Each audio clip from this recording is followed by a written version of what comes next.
नमस्कार। इस ताज़ा करंट अफेयर्स एक्सप्लेनर में आपका बहुत बहुत स्वागत है। हम जानते हैं कि आजकल देश और दुनिया की खबरें कितनी तेज़ी से बदलती हैं, राइट? इसीलिए इन सभी राष्ट्रीय और अंतर्राष्ट्रीय अपडेट्स को हमने एक बहुत ही क्रिस्प और विजुअल डाइजेस्ट में बदल दिया है। हमारा आज का टारगेट एकदम क्लियर है। तथ्यों को ऐसे समझना कि वो हमेशा के लिए आपके दिमाग में सेट हो जाएं। तो चलिए, बिना किसी देरी के शुरू करते हैं। इस महीने जितनी भी अहम घटनाएं हुई हैं, उन्हें आसानी से समझने के लिए हमने 5 मुख्य हिस्सों में बांट दिया है। हम राष्ट्रीय और आर्थिक अपडेट से शुरुआत करेंगे, फिर बुनियादी ढांचा और स्वास्थ्य, प्रमुख पुरस्कार, विज्ञान और अंतरिक्ष से होते हुए लास्ट में एक मज़ेदार नॉलेज चेक करेंगे। तो आइए सीधे चलते हैं हमारे पहले सेक्शन की तरफ, राष्ट्रीय और आर्थिक अपडेट्स। देखते हैं कि इकोनॉमी की बिग पिक्चर आखिर क्या कह रही है। 75 बिलियन डॉलर, जरा सोचिए, ये कोई छोटी मोटी रकम बिल्कुल नहीं है। ये एक बहुत ही बड़ा और अहम आंकड़ा है जो भारत और जापान के बीच रिन्यू किए गए बायलैटरल स्वैप अरेंजमेंट को दर्शाता है। आसान भाषा में कहें तो ये अमेरिकी डॉलर के लिए दो तरफा लोकल करेंसी स्वैप की सुविधा देता है। अब आप सोच रहे होंगे कि आखिर ये बायलैटरल स्वैप अरेंजमेंट इतना ज़रूरी क्यों है। दरअसल संकट के समय में ये किसी भी देश की इकोनॉमी के लिए एक लिक्विडिटी बफर या कहें तो सेकंड लाइन ऑफ डिफेंस का काम करता है। मतलब देश के अपने विदेशी मुद्रा भंडार को बिना छेड़े ही ये एक बहुत ही मजबूत आर्थिक सुरक्षा कवच दे देता है ना कमाल की चीज़। अब इस अपडेट पर थोड़ा ध्यान दीजिए, क्योंकि ये सच में बहुत दिलचस्प है।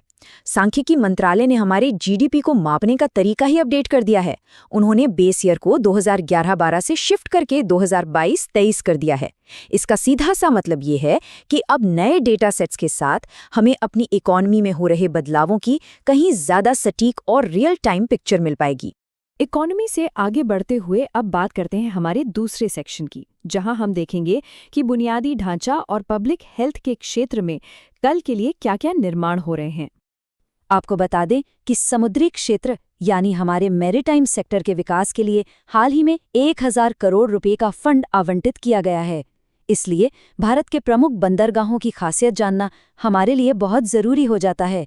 जैसे दीनदयाल या कांडला पोर्ट कार्गो के मामले में सबसे आगे है, जबकि जेएनपीटी की बात करें तो वो कंटेनर हैंडलिंग का अनडिस्प्यूटेड बादशाह है। हेल्थ सेक्टर की बात करें तो एक बहुत ही जबरदस्त पहल देखने को मिली है। ये 1.2 करोड़ का जो नंबर आप देख रहे हैं, ये उन 14 साल की लड़कियों का है जिन्हें एक बहुत बड़े राष्ट्रव्यापी एचपीवी यानी ह्यूमन पैपिलोमा वायरस टीकाकरण अभियान में शामिल किया गया है। और ये जो पूरा वैक्सीनेशन रोल आउट है ना, ये सीधे तौर पर वर्ल्ड हेल्थ ऑर्गेनाइजेशंस की उस ग्लोबल स्ट्रैटेजी को सपोर्ट करता है जिसका टारगेट 2030 तक सर्वाइकल कैंसर को पूरी तरह से खत्म करना है। और ये होगा कैसे? इन 90-70-90 के महत्वाकांक्षी लक्ष्यों को पूरा करके। जन स्वास्थ्य के नजरिए से देखें तो ये लिटरली एक गेम चेंजर साबित होने वाला है। चलिए, अब हम आ गए हैं अपने तीसरे सेक्शन पर। हर बड़े राष्ट्रीय आंकड़े के पीछे इंसानी मेहनत होती है, राइट? तो आइए प्रमुख पुरस्कार और सम्मान के जरिए लोगों की उत्कृष्टता का जश्न मनाते हैं। पिछले एक महीने में ऐसे कई शानदार लोग रहे हैं जिन्होंने अपनी कड़ी मेहनत और लगन से अपने अपने फील्ड्स में एकदम टॉप पोजीशन हासिल की है। तो आइए उनकी इन अचीवमेंट्स को एक्नॉलेज करते हैं। स्पोर्ट्स की दुनिया से शुरू करें तो बीसीसीआई नमन पुरस्कारों ने क्रिकेट की टॉप टैलेंट्स को सम्मानित किया।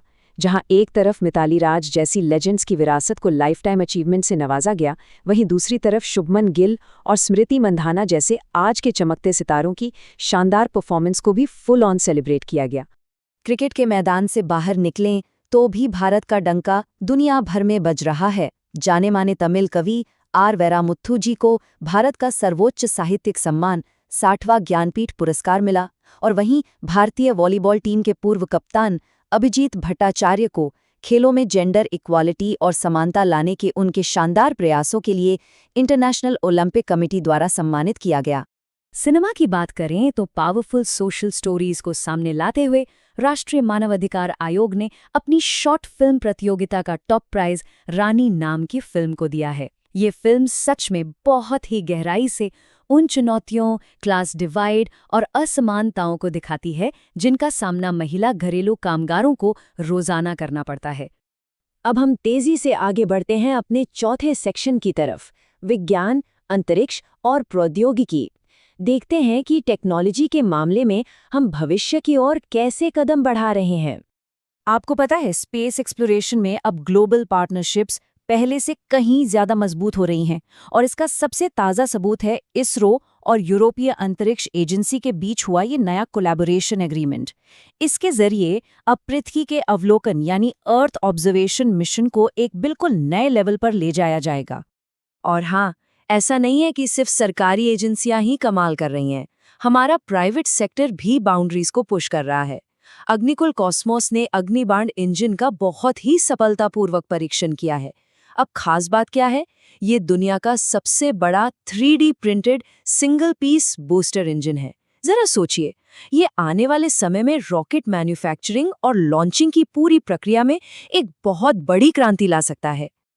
और अब इस एक्सप्लेनर के सबसे मजेदार हिस्से का समय आ गया है, हमारा फाइनल नॉलेज चेक, एक छोटा सा माइंड गेम। देखिए, एक्टिव रिकॉल किसी भी नई जानकारी को दिमाग में हमेशा के लिए लॉक करने का सबसे सॉलिड तरीका होता है। तो जो कुछ भी हमने डिस्कस किया या जो भी इंटरनेशनल अपडेट्स आपने पढ़े होंगे, चलिए उनकी थोड़ी सी टेस्टिंग कर लेते हैं। रेडी आप? तो सवाल ये है, नेपाल में पहली ट्रांसजेंडर महिला सांसद बनकर हाल ही में किसने इतिहास रचा है? थोड़ा सा दिमाग पर जोर डालिए और इस बहुत ही ऐतिहासिक इंटरनेशनल माइलस्टोन का जवाब याद करने की कोशिश कीजिए। क्या आपको याद आया?